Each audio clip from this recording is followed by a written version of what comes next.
Serif typefaces can be broken down into four main categories.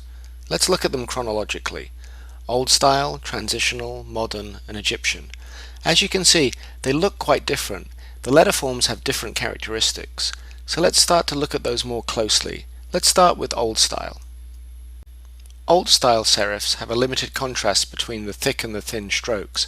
They appear quite heavy and quite chunky. So if you look at the letterforms, the thick strokes are really not that different from the thin strokes. They also have a diagonal stress between the thick areas and where the thinner areas are. A typeface like Plantin that you can see here would be a good example of an old style typeface. Transitional typefaces come a little bit later, and you can see that they look a little bit different. They have slightly more contrast between the thicks and the thins.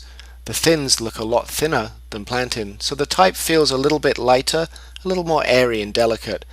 They have a slightly less diagonal stress and slightly more vertical stress, so they start to look a little bit more contemporary. Modern serifs really aren't that modern at all. They date from the late 1700s and early 1800s, and you can see they're quite a radical departure in letterforms from previous serifs.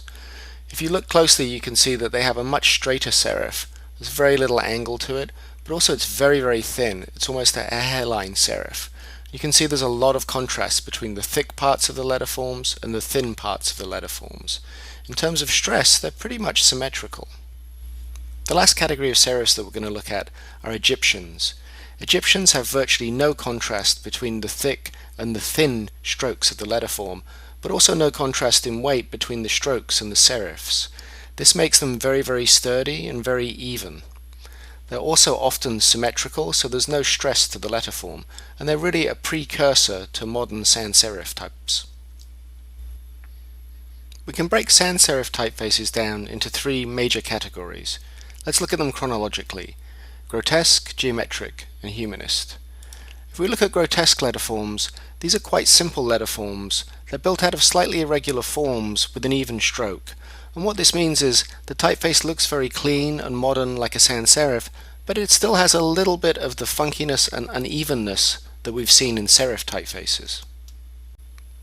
Geometric sans serifs are much cleaner and more modern looking than grotesques. You can see here with Futura, with its round O and its geometric letterforms, how clean and modern it looks. The letterforms are built from modular systems, and this leads to repetition and evenness in the forms, but there's also a sense of no decoration to the letterform, so they have a very clean and modern feeling. That minimal feeling of the geometric sans serif is somewhat in contrast to the humanist sans, and the humanist sans really feels like it's bringing back some of the characteristics of the serif, and that the term humanist comes from showing signs of handwriting or a human being in the construction of the letterform. In this case, that quite often refers to either handwriting or pen strokes, so there's a reintroduction of the idea of thicks and thins in the letterforms, but also a little more character and a few more flourishes, and this often lends humanist forms to be a little less cold and a little warmer as a sans serif. The uncluttered and modular nature of sans serif letterforms often lends themselves to having a much more extended family than we've seen with the serif typefaces we were looking at, and this often expresses itself through weight and width. So if we look at an extended family, like Universe for instance, we can see that you as the typographer suddenly have even more choices to make. You've got a range in weight and a range in widths that go from ultra black at one end of the scale all the way through to light at the other end of the scale, or from condensed to extended as well. And this gives you a really wide range of typefaces even within this one family, yet they're all Universe. So as a typographer, you're getting more and more choices about the kind of typeface that you're going to use, and this can be a little overwhelming, but perhaps a better way to look at it is if all these different typefaces and different weights, they're all just like toys, and the more toys you have, the more fun you can have with them.